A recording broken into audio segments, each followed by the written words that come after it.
चलिए, आज से हम आपका पॉलिटी सब्जेक्ट स्टार्ट करेंगे, ठीक है? जो कि काफ़ी ज़्यादा आपके इंपॉर्टेंट है आने वाले एग्ज़ाम्स के लिए। आपका चाहे वो एसएससी सीजीएल हो, चाहे एसएससी जेईई हो, या फिर एमटीएस हो, या फिर सीपी हो, या फिर अभी कुछ टाइम बाद होने वाला जो आपका यूपी ट्रिपल एससी का एग्ज़ाम हो। ये सभी एग्ज़ाम्स में आपका कंटिन्यूअसली रूप से आपके पॉलिटी के कई सारे क्वेश्चंस आपके पूछे जाते हैं, ठीक है ना? तो आपका पॉलिटी का सब्जेक्ट आपका इस पॉइंट से काफ़ी ज़्यादा इंपॉर्टेंट हो जाता है, पॉलिटी सब्जेक्ट, और इससे आपके काफ़ी आसान क्वेश्चन बनते हैं। आपको उसमें कभी कोई टफ क्वेश्चन नहीं बनते हैं। तो सीधे आपको पॉइंट टू पॉइंट आपको याद रखना है आपको, ठीक है? तो आज हम आपको इस सब्जेक्ट को स्टार्ट करेंगे, ठीक है? तो ये सब्जेक्ट आप काफ़ी इंपॉर्टेंट है आपके एसएससी जेईई के लिए, स्पेशली अगर बोलूँ मैं, एसएससी जेईई के लिए, चाहे वो आपका सीजीएल एग्जाम हो, सीजीएल एग्जाम्स के लिए हो गया, या फिर आपका चाहे वो एमटीएस एग्जाम्स हो, या फिर आपके अदर गवर्नमेंट कोई एग्जाम होते हैं, उन सब के लिए आपका ये सब्जेक्ट काफ़ी ज़्यादा इंपॉर्टेंट रखता है, ठीक है? चलिए, और अगर आपको इस क्लास के अगर आपको पीडीएफ चाहिए तो आप लोग मेरे टेलीग्राम चैनल, जिसका नाम आपका जेई गुरु हिंदी है, जेई गुरु हिंदी, इसको आप लोग ज्वाइन कर लीजिए। तो वहाँ आपको मैं आपको यहाँ की आज के लेक्चर की टेलीग्राम पीडीएफ अपलोड कर दूंगा, तो आप लोग वहाँ से इजीली आप पीडीएफ ले सकते हैं। अभी हम आज आपको बताएंगे कि आपका संविधान का निर्माण कैसे हुआ है। तो आज आज क्लास में पढ़ने जा रहे हैं कि संविधान का निर्माण आपका हुआ कैसे, आखिर हमारा संविधान कैसे बना, संविधान को बनने में हमारा कितना टाइम लगा, ठीक है ना? कौन कौन से ऐसे मेजर फैक्टर्स थे, कौन सी आपकी असेंबली थी, ठीक है ना? ब्रिटिशर्स ने कौन से आपके ऑफर्स दिए, और इसकी टाइमलाइंस क्या थी, इन सब के बारे में आपको बेसिक से आपको स्टार्टिंग तक बताएंगे। आप लोग स्टार्टिंग से लेकर के लास्ट तक बने रहिएगा, और लास्ट में आपको ऐसे की पॉइंट्स बताऊंगा जो आपके डायरेक्टली आपके एग्जाम में पूछ लिए जाते हैं, ठीक है? तो आप लोग लास्ट तक बने रहिएगा। चलिए स्टार्ट करते हैं हम। देखिए, पहला पॉइंट आपको निकल के आता है कि देखो, इंडिया जो कॉन्स्टिट्यूशन है, आपका इंडिया का जो कॉन्स्टिट्यूशन है, आपका पार्शियली आपका रिजिड है, पार्शियली आपका फ्लेक्सिबल है। मतलब इंडिया का आपको जो भारत का आपका संविधान है, वो उतना ज़्यादा ना तो आपका सख्त है, ना ही उतना ज़्यादा आपका फ्लेक्सिबल है कि आप मतलब कुछ भी करो कोई फर्क नहीं पड़ रहा है, ना तो उतना ज़्यादा कोई सख्त भी नहीं है। यही लिखा है कि इंडिया का जो कॉन्स्टिट्यूशन है इस पार्शियली रिजिड। एक सेकंड, थोड़ा कलर चेंज कर लेता हूँ। हम्म, यहाँ पे दिया गया है कि इंडिया का जो कॉन्स्टिट्यूशन है, India constitution is partially rigid and partially flexible है, ठीक है? हाँ। अब जो आपके कॉन्स्टिट्यूशंस बनाने के आपकी जो ट्रेडिशन है, वो आपका स्टार्ट कहाँ से हुआ? कभी एग्जाम में पूछ लिया जाता है कि अगर हम कॉन्स्टिट्यूशंस बनाने बनाने का जो ट्रेडिशन है, वो आपका स्टार्ट हुआ कहाँ से है? तो tradition of constitution begins in USA. आपका कॉन्स्टिट्यूशन बनाने का जो ट्रेडिशन है आपका, ये आपका यूएसए से स्टार्ट होता है 1787 आसपास। 1787 में यूएसए से आपकी ये आपका ट्रेडिशन स्टार्ट होता है। अब एग्जाम में पूछ लिया जाता है कि आपका इंडिपेंडेंस, यूएसए का आपका जो इंडिपेंडेंस आपका कब सेलिब्रेट किया जाता है? तो यूएसए का आपको जो इंडिपेंडेंस आपका है, वो आप 4 जुलाई 1776 को यूएसए का आपका इंडिपेंडेंस सेलिब्रेट किया जाता है।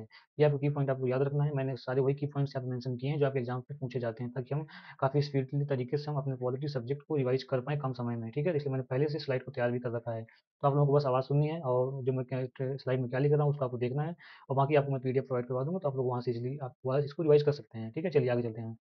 आगे आपको बताता है कि कॉन्स्टिट्यूएंट आपकी जो असेंबली होती है, उससे पहले एक आपकी टाइमलाइन चली आ रही थी, ठीक है?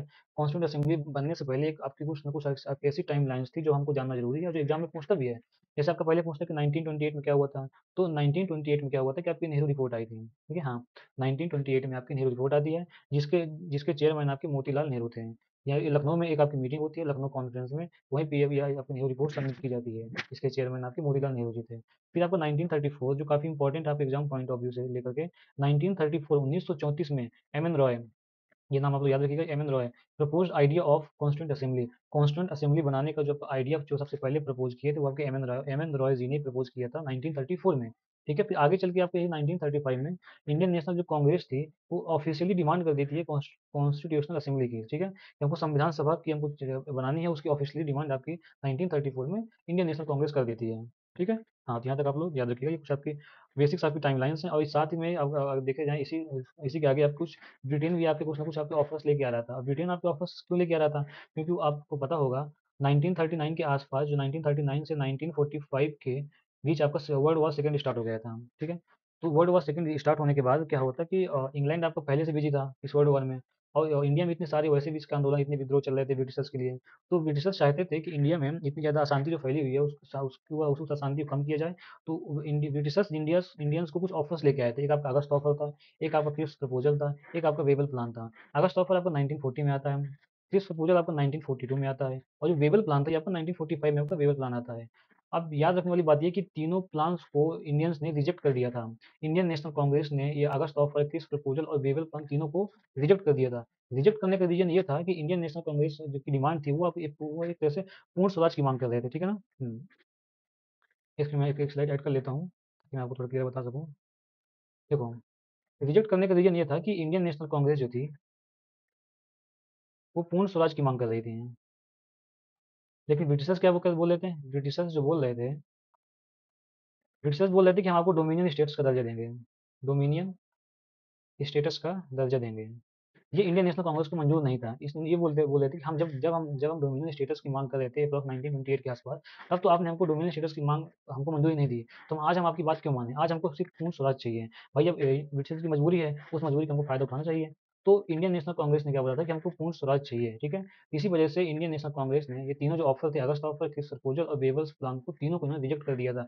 फिर फाइनली एक प्रपोजल और लेके आते हैं ये लोग। ये प्रपोजल लेके आते हैं cabinet mission plan. Cabinet mission plan को ये लोग 1946 में लेकर के आते हैं, ठीक है, हाँ। 1946 में ये लोग कैबिनेट मिशन प्लान को लेकर के आते हैं। इसमें 3 ब्रिटिशर्स कैबिनेट मेंबर थे। पहला जो आपको उसमें था पैट्रिक लॉरेंस। पैट्रिक लॉरेंस आपका इस मिशन कैबिनेट मिशन का आपका चेयरमैन था। स्टेफर्ड क्रिप्स और एवी अलेक्जेंडर, ये 3 आपके ब्रिटिशर्स जो कैबिनेट के मेंबर आपके इंडिया में आते हैं। पैट्रिक लॉरेंस जो कि चेयरमैन थे, स्टेफर्ड क्रिप्स और एवी अलेक्जेंडर, ठीक है। और इंडियन नेशनल कांग्रेस और मुस्लिम लीग इस प्लान को एक्सेप्ट कर लेते हैं। दोनों मिलकर के कैबिनेट मिशन प्लान को एक्सेप्ट कर लेते हैं। ठीक है, आप क्यों एक्सेप्ट करते हैं, उसके रीजंस क्या थे, वो आपको आगे बताता हूँ। उन्होंने क्यों ऐसा एक्सेप्ट किया, ऐसा क्या था इस मिशन प्लान में, तो आप लोग देखिए आगे मैं क्या बताता हूँ। देखिए क्यों एक्सेप्ट किया गया था। आप कैबिनेट मिशन प्लान में ये बताया गया, कहा गया था कि आप, ठीक है, अगर आप अपनी गवर्नमेंट को चलाना चाहते हैं, आप खुद अपनी गवर्नमेंट क्रिएट करना चाहते हैं, तो आप हम एक इलेक्शन करवाएंगे। इसमें आपके पास टोटल आपके 389 सीट्स होंगी, ठीक है। उन्होंने बोला था कि इसमें टोटल 389 सीट्स होंगी, टोटल सीट्स 389 होंगी। इसमें इलेक्टेड मेंबर 296 थे। इन्होंने इलेक्शन करवाया, उन्होंने सीट्स का बंटवारा किया। उन्होंने बोला कि इसमें जो इलेक्टेड मेंबर आपके 296 होंगे और जो नॉमिनेटेड मेंबर होंगे 93 होंगे। अब जो इलेक्टेड मेंबर्स होंगे वो आपके ब्रिटिश इंडिया को रिप्रेजेंट कर रहे थे। हम जो आपके 296 मेंबर्स थे, ये आपके ब्रिटिश इंडिया को रिप्रेजेंट कर रहे थे। तो आउट ऑफ 296 में से 292 जो थे वो आपके गवर्नर प्रोविंसेस से आ रहे थे। 292 जो मेंबर्स थे वो आपके गवर्नर प्रोविंस से आते थे। और 4 मेंबर्स ऐसे थे जो आपके चीफ कमिश्नर प्रोविंस से आते थे। अब टोटल जो गवर्नर प्रोविंस से आपके 11 थे। गवर्नर प्रोविंस की टोटल संख्या 11 थी। इन टोटल 11 गवर्नर प्रोविंसेस से आपके 292 मेंबर्स आते हैं। और जो टोटल चीफ कमिश्नर के जो प्रोविंसेस थे आपके 4 थे। तो 4 चीफ कमिश्नर प्रोविंस से आपके 4 मेंबर्स आते हैं, ठीक है। इस तरह से आपके इलेक्टेड मेंबर्स होते हैं 296, जिनका हमने अलग अलग बंटवारा किया कि 292 मेंबर्स आपके कहाँ से आते हैं और 4 मेंबर्स आपके कैसे आते हैं। अब जो रिमेनिंग आपके जो 93 मेंबर्स थे, रिमेनिंग आपके जो 93 मेंबर्स थे, अब वो उनको नॉमिनेट किया गया था। नॉमिनेट कैसे किया गया था, ये क्योंकि ये आपके प्रिंसली स्टेट्स को आपके रिप्रेजेंट कर रहे थे। जो आपके 93 जो आपके नॉमिनेटेड मेंबर्स थे, ये आपके प्रिंसली स्टेट्स को रिप्रेजेंट कर रहे थे, ठीक है, हाँ। चलिए आगे चलते हैं, ठीक है सर, आगे चलते हैं। अब देखो, ठीक है, हमने इन्होंने बोल दिया कि आपकी टोटल 389 सीट्स हैं, आप इलेक्शन करवाएंगे। इसमें 296 आपकी इलेक्टेड मेंबर्स की होंगी और 93 आपकी सीट्स होंगी, वो आपको नॉमिनेट की जाएंगी। ठीक है, इतना हो गया। अब इन्होंने बोला कि इन्होंने सीट्स को अलग अलग एलोकेट किया, ठीक है ना। इन्होंने सीट्स को 3 कम्युनिटीज में अलग अलग बांटा, मुस्लिम, सिख और जनरल। कुछ सीट्स मुस्लिम को दी गई, कुछ सीट्स सिख को दी, सिख कम्युनिटी को दी गई और कुछ सीट्स आपकी जनरल कम्युनिटी को दी गई। और इन्होंने सीट्स का एलोकेशन कैसे किया, इन्होंने बोला कि 10 लाख की पॉपुलेशन पर हम एक सीट्स को देंगे। 10 लाख की पॉपुलेशन पर एक सीट को इन्होंने एलोकेट किया, मतलब एक सीट पर आपकी 10 लाख की पॉपुलेशन होगी। इस तरह से इन्होंने सीट्स को एलोकेट किया, ठीक है। अब चाहिए आपका इलेक्शन होता है, ठीक है। इलेक्शन आपका होता है, इलेक्शन आपको जुलाई अगस्त 1946 में आपका इलेक्शन हो जाता है। जुलाई जुलाई अगस्त 1946 में आपका इलेक्शन हो जाता है। इलेक्शन का आपको रिजल्ट आता है। इस रिजल्ट ये होता है, रिजल्ट का कि इंडियन नेशनल कांग्रेस जो होती है वो आपकी 208 सीट जीतती है। मुस्लिम लीग आपकी 73 सीट जीतती है और इंडिपेंडेंट 15 सीट लेके चली जाती है, ठीक है। हाँ, मतलब इंडियन नेशनल कांग्रेस इसमें आपकी 208 सीट जीत जाती है, जिससे मुस्लिम लीग को एक बहुत बड़ा झटका लगता है, क्योंकि मुस्लिम लीग का इसमें बहुत बड़ा फेलियर था। वो सिर्फ और सिर्फ 76 सीटें जीत पाती है मुस्लिम लीग। इसी वजह से मुस्लिम लीग क्या करती है कि बाइकआउट कर देती है, इस इलेक्शंस को बाइकआउट कर देती है। और आफ्टर द पार्टीशन पार्टीशन के बाद मुस्लिम लीग इस इलेक्शन को बाइकआउट कर देती है और उसके बाद सिर्फ और सिर्फ आपकी 299 सीट्स ही बचती हैं, ठीक है। मुस्लिम लीग के बाइकआउट करने के बाद टोटल आपकी 299 सीट्स ही बचती हैं। जो पहले आपकी 389 सीट्स थी, मुस्लिम लीग क्या करती है, बाइकआउट कर देती है, तो सिर्फ उसके बाद आपकी 299 सीट्स ही बचती हैं, ठीक है। ठीक है, आपका इलेक्शन हो गया। भाई कैबिनेट मिशन प्लान आया, उसने अलग अलग सीट्स पे अलग अलग जगह इलेक्शन करवा लिया। अब इलेक्शन करवाने का मेन रीजन ये था कि आपको अपनी गवर्नमेंट बनानी है, आप इंटरिम गवर्नमेंट, मतलब इनका जो प्लान लेके आए थे कैबिनेट मिशन प्लान, कि हम आपका इलेक्शन करवाएंगे और आपकी एक इंटरिम गवर्नमेंट, आपकी आंतरिक सरकार बनाएंगे। हम आपको सिखाएंगे कि सरकार को कैसे चलाते हैं, कैसे उसको रोटेट करवाते हैं। तो उसके तहत आगे देखेंगे हम कि 2 सितंबर 1946 को इंटरिम गवर्नमेंट का फॉर्मेशन होता है। ये गवर्नमेंट आपकी 15 अगस्त 1947 तक रहती है। इस गवर्नमेंट के आपके प्रेसिडेंट कौन होते हैं? इस गवर्नमेंट के आपके प्रेसिडेंट वही जो जो जो सिखाने आए हैं, ठीक है। तो इस गवर्नमेंट के आपके प्रेसिडेंट थे माउंटबेटन और वेवेल। माउंटबेटन और वेवेल इस गवर्नमेंट के आपके प्रेसिडेंट होते हैं और वाइस प्रेसिडेंट जवाहरलाल नेहरू होते हैं, ठीक है। ये जो आपकी इंटरिम गवर्नमेंट बनती है, इस इंटरिम गवर्नमेंट के आपके जो वाइस प्रेसिडेंट आपके जवाहरलाल नेहरू जी होते हैं, ठीक है। चलिए, अब मैं आपको आगे बताऊंगा कि कौन सी मिनिस्ट्री या कौन सी रिस्पॉन्सिबिलिटी किस किस किस को कौन सी रिस्पॉन्सिबिलिटी दी गई थी, ठीक है। तो home affairs, information and broadcasting की जिम्मेदारी सरदार वल्लभ भाई पटेल जी को दी गई थी। होम अफेयर्स, इंफॉर्मेशन और ब्रॉडकास्टिंग की जो रिस्पॉन्सिबिलिटी है सरदार पटेल जी को दी गई थी। एग्रीकल्चर की रिस्पॉन्सिबिलिटी, एग्रीकल्चर एंड फूड की रिस्पॉन्सिबिलिटी आपकी राजेंद्र प्रसाद जी को दी जाती है। डिफेंस की रिस्पॉन्सिबिलिटी, डिफेंस मिनिस्ट्री आपको बलदेव सिंह जी को दी जाती है। फाइनेंस मिनिस्ट्री आपको लियाकत अली खान, फाइनेंस मिनिस्ट्री आपको लियाकत अली खान जी को दी जाती है, जो कि मुस्लिम लीग से बिलोंग करते हैं और बाद में ही आपके पाकिस्तान के प्रधानमंत्री भी बनते हैं लियाकत अली खान जी। ठीक है। लेबर्स की रिस्पॉन्सिबिलिटी जो लेबर्स का डिपार्टमेंट था वो आपका जगजीवन राम जी को दिया जाता है। जगजीवन राम जी को लेबर्स का डिपार्टमेंट आपको दिया जाता है। ठीक है।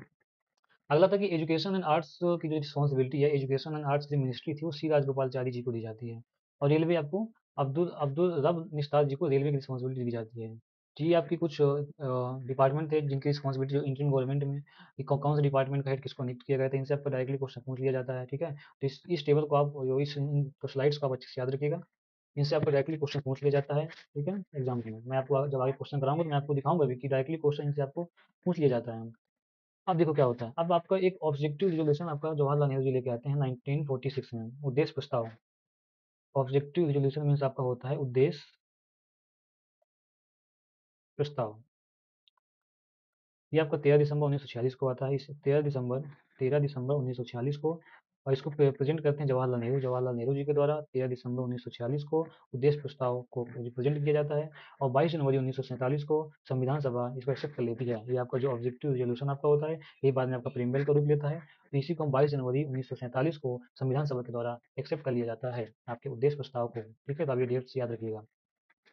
अगला देखिए, आपके संविधान सभा को जब हमने फॉर्मेशन हुआ तो संविधान सभा के फॉर्मेशन में कुछ आपकी कमिटीज या कुछ कमिटीज का फॉर्मेशन होता है, जिसमें से आपकी 8 आपकी मेजर कमेटी थी और 13 आपकी माइनर कमिटीज थी। तो जो मेजर कमेटी थी, ये मेजर कमेटी के कौन हेड थे, कौन कौन सी कमेटी थी, इस चीज़ को आप लोग याद रखिएगा। इससे क्वेश्चन आपको डायरेक्टली एग्जाम से पूछ लिया जाता है। ठीक है ना, कि इस कमेटी का कौन हेड था, इस कमेटी का कौन हेड था। ठीक है। जैसे आपको पूछता है कि ड्राफ्टिंग कमेटी जो आपकी फॉर्म हुई थी, तो ड्राफ्टिंग कमेटी का हेड कौन था, तो ऐसे आपको डायरेक्टली क्वेश्चन पूछ लेता है। तो आपको जो 8 जो आपकी मेजर कमेटी है, इनको आपको क्लियरली याद रखना है। और जो 13 माइनर कमेटी है, आपको नंबर याद रखना है कि कितनी माइनर कमेटी का फॉर्मेशन होता है। तो आपको 13 माइनर कमिटीज़ हैं। इनसे आपको कभी नहीं पूछता कि कितने कितने इसके हेड हैं, मतलब कौन किस कमेटी कौन हेड होता है। अगर आप फिर भी पढ़ना चाहते हैं तो मैं आपको जो पीडीएफ अपने टेलीग्राम चैनल जय गुरु हिंदी पे आपको प्रोवाइड करवा दूंगा, आप लोग वहाँ से उस चीज़ को फाइंड आउट कर सकते हैं। चलिए अब हम देखते हैं कि 8 आपकी मेजर कमेटी कौन कौन सी थी। पहली कमेटी आपकी होती है यूनियन पावर कमेटी, जिसके हेड आपके जवाहरलाल नेहरू जी थे। दूसरी आपकी होती है यूनियन कॉन्स्टिट्यूशन कमेटी, जिसके हेड आपके जवाहरलाल नेहरू इसके भी थे। स्टेट्स कमेटी, मतलब ये 3 आपकी ऐसी कमेटी थी, union power committee, union constitution committee, states committee. इन तीनों के हेड आपके जवाहरलाल नेहरू जी थे। अब देखो याद रखने की ट्रिक क्या होती है। यूनियन, ये आप वर्ड पकड़िएगा, यूनियन, यूनियन। ठीक है। ये दो तो आपको ऐसे याद होगा कि जिस कमेटी में आपका यूनियन वर्ड आएगा वो आपको उसके हेड आपके जवाहरलाल नेहरू जी थे। एक आप स्टेट्स, ये आप अलग से याद रखिएगा, स्टेट्स कमेटी के आपके जो हेड थे वो भी आपके जवाहरलाल नेहरू जी थे। ठीक है। चलिए अगली कमेटी आपकी थी advisory committee on fundamental rights, advisory committee on the fundamental rights, इसके हेड आपके सरदार पटेल जी थे। प्रोविजनल कमेटी या प्रोविजनल कॉन्स्टिट्यूशन कमेटी के जो हेड सरदार पटेल थे। अब सरदार पटेल 2 कमेटी के हेड आप बनते हैं आपके। पहली कमेटी कौन सी होती है, advisory committee on fundamental rights, and अगली है प्रोविजनल कॉन्स्टिट्यूशन कमेटी। इन दोनों के हेड आपके सरदार पटेल जी बनते हैं। ठीक है। हाँ जी। चलिए आगे चलते हैं हम। अगली कमेटी आप कहती है ड्राफ्टिंग कमेटी। इस ड्राफ्टिंग कमेटी को मैं आपको आगे डिटेल रूप से बताऊंगा कि ड्राफ्टिंग कमेटी का फॉर्मेशन कब होता है, ड्राफ्टिंग कमेटी में आपके टोटल मेंबर्स कितने थे, ड्राफ्टिंग कमेटी के चेयरमैन कौन थे। ठीक है। तो ड्राफ्टिंग कमेटी के मेंबर्स कौन कौन थे, तो मैं आगे आपको पूरा ड्राफ्टिंग कमेटी आपको समझाऊंगा। अभी आपको सिर्फ इतना याद रखना है कि ड्राफ्टिंग कमेटी का जो फॉर्मेशन होता है, सॉरी, जो ड्राफ्टिंग कमेटी के जो हेड होते हैं वो बी आर अम्बेडकर जी थे। ड्राफ्टिंग कमेटी के जो आपके हेड होते हैं चेयरमैन डॉक्टर भीमराव अम्बेडकर जी बनते हैं। अगली कमेटी आप कहती है रूल्स ऑफ प्रोसीजर कमेटी, इसके हेड आपके राजेंद्र प्रसाद जी थे। और एक लास्ट कमेटी आप कहते हैं स्टीयरिंग कमेटी, स्टीयरिंग कमेटी के जो आपके हेड होते हैं ये भी आपके राजेंद्र प्रसाद जी होते हैं। स्टीयरिंग कमेटी आपको डायरेक्टली एग्जाम में कई बार पूछ चुका है, तब लोग इसको याद रखिएगा कि स्टीयरिंग कमेटी के जो आपके हेड होते हैं, हेड कौन थे, राजेंद्र प्रसाद जी थे। ठीक है। चलिए अब देखिए मैंने क्या बताया था कि ड्राफ्टिंग कमेटी आपकी बहुत ज़्यादा इंपॉर्टेंट रोल ड्राफ्टिंग कमेटी का ही था आपके संविधान को निर्माण करने में। ठीक है। ड्राफ्टिंग कमेटी को बहुत इंपॉर्टेंट रोल दिया गया था। क्या इंपॉर्टेंट रोल दिया गया था कि ड्राफ्टिंग कमेटी का ये काम था कि आप अलग अलग कंट्रीज, अलग अलग जगहों पे देखिए कैसा कहाँ का संविधान है, वहाँ से कुछ अच्छी चीज़ों को कैप्चर कीजिए और अपने संविधान में उनको हम कुछ ऐड ऑन करेंगे। ठीक है। मैं आगे आपको बताऊंगा कि संविधान का कौन सा भाग कहाँ से लिया गया है, किस कंट्री से लिया गया है, उसका काम क्या है, तो उसको मैं आगे आपको बताऊंगा। आप लोग आगे बने रहिएगा मेरे अगली क्लास में, मैं उस चीज़ को क्लियर कर दूंगा। ठीक है। हाँ। देखो ड्राफ्टिंग कमेटी का आपका फॉर्मेशन कब होता है, इसका फॉर्मेशन आपका 29 अगस्त 1947, ड्राफ्टिंग कमेटी का आपका फॉर्मेशन 29 अगस्त 1947 मतलब 29 अगस्त 1947 को ड्राफ्टिंग कमेटी का फॉर्मेशन होता है। इसमें टोटल मेंबर्स 7 थे। इसके चेयरमैन कौन थे? अम्बेडकर जी चेयरमैन थे। अम्बेडकर जी को मॉडर्न मैन के नाम से भी जाना जाता है। आपने इसके क्वेश्चन देखे होंगे, कई बार क्वेश्चन पूछा जाता है कि मॉडर्न मैन के नाम से किनको जाना जाता है, तो इसमें ऑप्शन होते हैं अम्बेडकर जी, राजेंद्र प्रसाद, जवाहरलाल नेहरू जी को। इसका आंसर आपका होगा अम्बेडकर जी। ठीक है, चलिए आगे चलते हैं। अब देखिए, मैंने बताया कि ड्राफ्टिंग कमेटी में टोटल आपके 7 मेंबर थे। ठीक है, ये मैंने अभी आपको बताया कि ड्राफ्टिंग कमेटी जब फॉर्म हुई थी, उसमें टोटल आपके 7 मेंबर थे। वो 7 मेंबर्स कौन-कौन से थे? इनको आप एक बार देख लीजिएगा। आप मुझसे क्वेश्चन पूछ भी सकते हैं, नहीं पूछ सकता है, लेकिन एक बार आप इसको अगर देख लेंगे, तो आपके माइंड में रहेगा कि हम क्वेश्चंस को कैसे एलिमिनेट कर पाएँगे। ठीक है, तो जो 7 मेंबर्स थे, पहले उसमें थे आपके थे K M Munshi ji, B R Ambedkar ji, D P Khaitan, B L Mitter, Sadullah, N Gopalaswami and Krishnaswami. ये आपके 7 मेंबर्स थे। इनको आप लोग एक बार देख लीजिएगा, मैंने इनके नाम मेंशन कर दिए हैं। ठीक है, चलिए। हुँ। अब देखिए, कुछ आपकी इंपॉर्टेंट डेट्स आती हैं। ठीक है, चलिए। तो ये आपके कुछ इंपॉर्टेंट डेट्स हैं। हुँ। इंपॉर्टेंट डेट्स में ये है कि आपका पहला ड्राफ्ट कब पब्लिश किया गया था, फाइनल ड्राफ्ट कब दिया गया था, ये आपके कुछ इंपॉर्टेंट डेट्स हैं। तो 21 फरवरी 1948 को, ठीक है, ड्राफ्टिंग कमेटी ने एक ड्राफ्ट बनाया। तो 21 फरवरी 1948 को पहला ड्राफ्ट आपका पब्लिश किया गया। 8 मंथ के बीच में टाइम दिया गया। फाइनल ड्राफ्ट को पब्लिश करने से पहले बीच में 8 महीने का टाइम दिया गया। जो इंडियंस थे उनको, ताकि उस जो आप ड्राफ्ट उन्होंने बनाया उस पर डिस्कस कर सकें। उसके बाद 4 नवंबर 1948 को डॉक्टर बी आर अम्बेडकर जी के द्वारा फाइनल ड्राफ्ट पब्लिश कर दिया गया था। 4 नवंबर 1948 को फाइनल ड्राफ्ट आपका पब्लिश कर दिया गया था। अब देखिए, एक क्वेश्चन ये बनता है कि जो बी आर अम्बेडकर जी थे, ये आपके इलेक्ट कहाँ से इलेक्ट होके आए थे? तो इसमें ये बनता है कि बी आर अम्बेडकर जी जो थे, ये बिफोर द पार्टीशन, पार्टीशन से पहले थे, आपके बंगाल से इलेक्ट होकर के आए थे। ठीक है, बंगाल से चुन करके आए थे। आप बिफोर द पार्टीशन, पार्टीशन से पहले जो जुलाई 1946 में आपके बंगाल से चुन करके आते हैं। लेकिन पार्टीशन के बाद क्या होता है कि वो बंगाल बंगाल का डिवीजन हो जाता है। उसके बाद बंगाल को अलग कर दिया जाता है इंडिया से। तो उसके बाद इनका ये आपके बॉम्बे प्रेसिडेंसी से इलेक्ट होकर के आते हैं। ये इसमें लिखा गया है कि B R Ambedkar elected from Bengal in July 1946, but after partition he was elected from the Bombay presidency. Partition के बाद ये बॉम्बे प्रेसिडेंसी से आपके इलेक्ट होकर दोबारा आते हैं। ठीक है, चलिए। अब कुछ आपके इंपॉर्टेंट सेशंस हैं। संविधान सभा के टोटल कितनी आपके सेशंस हुए? टोटल सेशन 11 होते हैं। अच्छा, ये ध्यान रखिए, ये इंपॉर्टेंट सेशन आपके इंडियन नेशनल कांग्रेस के नहीं है। ये इंपॉर्टेंट सेशन आपके हैं कि जो आपके कॉन्स्टिट्यूएंट असेंबली जो बनाई गई थी, जो उसकी जो ड्राफ्टिंग जो संविधान बनाया गया था, उसमें टोटल कितने सेशन हुए थे? तो टोटल सेशन आपके कितने? 11 हुए थे। टोटल सेशन जो आपके हुए थे 11 हुए थे। और 165 डेज, 165 दिनों तक के लिए टोटल 11 सेशन कंडक्ट किए गए थे। संविधान को बनने में आपको 2 साल 11 महीने और 18 दिन का टाइम लगता है। आपको संविधान जो बन के तैयार होता है, उसको बनने में आपको 2 साल 11 महीने और 18 दिन का उसमें टाइम लगता है। बजट कितना था संविधान को बनाने में? कितना बजट बनता है? 64 लाख। 64 लाख का संविधान को बनाने के लिए बजट बजट का प्रस्ताव दिया गया था। ठीक है, to frame constitution 64 lakh.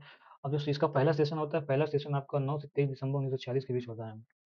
Constituent assembly का जो पहला सेशन होता है वो आपका 9 से 23 दिसंबर 1946 तक चलता है। टोटल इसमें 11 सेशन होते हैं। और इनका जो 11वां सेशन होता है, 11वां सेशन आपका 14 से 26 नवंबर 1949 के बीच जो है 11वां सेशन कंडक्ट करवाया जाता है। 24 नवंबर से लेकर के, सॉरी, 14 नवंबर से लेकर के 26 नवंबर 1949, 14 नवंबर से लेकर के 26 नवंबर 1949 में 11वां सेशन होता है, जो कि आपका आखिरी सेशन होता है, जो कि आपका लास्ट सेशन होता है। ठीक है। अब देखो, हमारे सारे सेशंस हो गए, संविधान को बनने में कितना टाइम लगा, पहला सेशन कब हुआ, आखिरी सेशन कब हुआ, कितना बजट दिया गया, ये सब होने के बाद आपका 26 नवंबर 1949 को हमारा कॉन्स्टिट्यूशन बन करके तैयार हो गया। और 26 नवंबर 1949 को ही कॉन्स्टिट्यूशन को अडॉप्ट कर लिया गया। ठीक है। हम्म, यही आपको इसमें दिया है कि 26 नवंबर, डेट याद रखिएगा आप लोग। 26 नवंबर 1949 को कॉन्स्टिट्यूशन वाज अडॉप्टेड, आपके संविधान को अडॉप्ट किया गया। इस दिन हमने 26 नवंबर को 1949 को हमने पूरी तरह संविधान को लागू नहीं किए थे। इस दिन हम सिर्फ 3 प्रोविजंस ऐसे थे जिनको लागू किए थे। उसमें से पहला था आपका सिटीजनशिप, इलेक्शंस और प्रोविजनल पार्लियामेंट। सिर्फ 3 ऐसे प्रोविजंस थे जिनको 26 नवंबर 1949 को इम्पोज किया गया था, सिटीजनशिप, इलेक्शन और प्रोविजनल पार्लियामेंट। ये ऐसा क्यों किया गया था, इसको मैं अभी आपको आगे एक्सप्लेन करूंगा।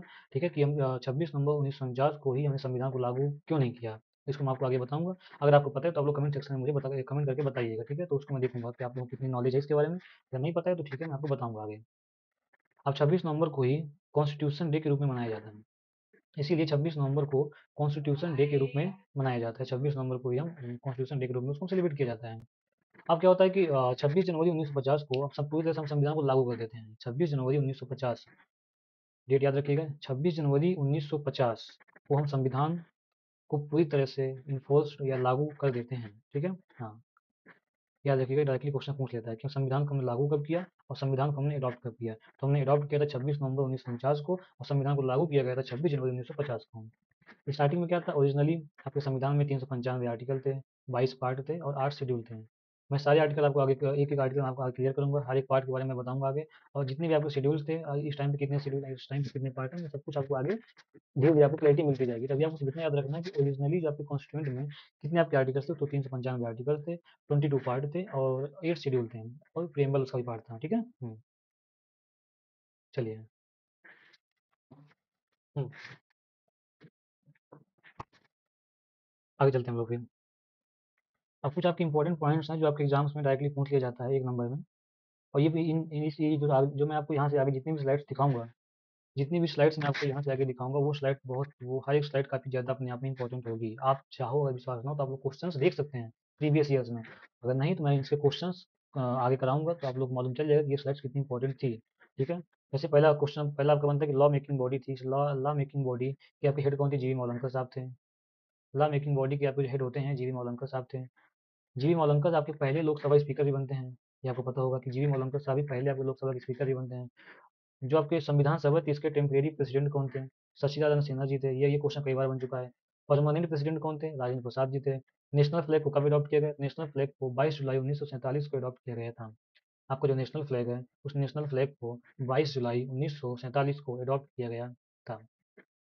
नेशनल सॉन्ग जो कि आपका वंदे मातरम है, और नेशनल एंथम जो कि आपका जनगण मन है, इसको अडॉप्ट कब किया गया था, 24 जनवरी 1950 को नेशनल सॉन्ग और नेशनल एंथम को अडॉप्ट किया गया था। 24 जनवरी 1950 को नेशनल सॉन्ग और नेशनल एंथम को अडॉप्ट किया गया था। नेशनल सॉन्ग किसने लिखा, बंकिम चंद्र चटर्जी जी ने नेशनल सॉन्ग जो कि आपकी वंदे मातरम को लिखा। नेशनल एंथम जो कि जनगण मन है, उसको रविन्द्रनाथ टैगोर जी ने लिखा था। तो आप लोग याद रखना है कि इन दोनों को अडॉप्ट कब किया गया था, तो ये डेट आती है 24 जनवरी 1950।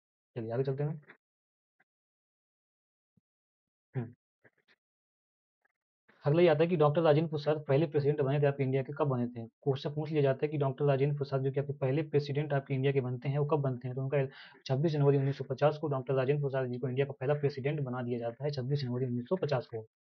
लीगल एडवाइजर के अध्यक्ष कौन थे, लीगल एडवाइजर के आपके हेड कौन थे, बी एन रॉय।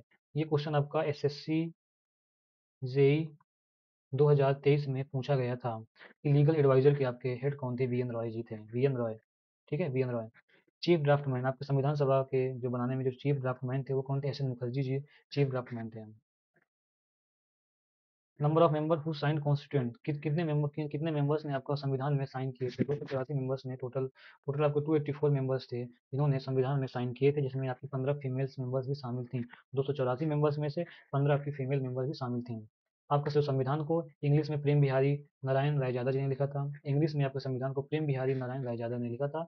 ओरिजिनली अगर देखा जाए तो हमारे संविधान की लैंग्वेज भी इंग्लिश ही है। तो इंग्लिश में हमारे संविधान को प्रेम बिहारी नारायण रायजादा जी ने लिखा था।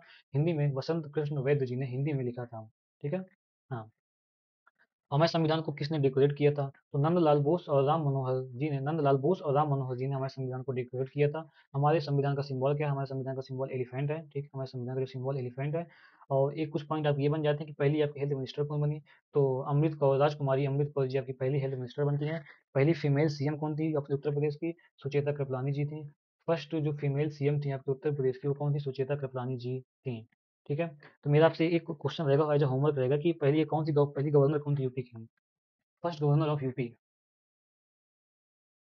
First governor of UP. ये आपके लिए होमवर्क रहेगा, इसका मुझे आप लोग आंसर कमेंट सेक्शन में बताइएगा। अगर किसी को नहीं पता तो मैं उसका आंसर आपको बताऊंगा, लेकिन आप लोग एक बार ट्राई करिएगा, चाहे गूगल पे चाहे कुछ भी करिए। आप लोग मुझे इसका आंसर कमेंट सेक्शन में बताइएगा। ठीक है। चलिए, आज की क्लास को हम लोग यहीं पे खत्म करते हैं।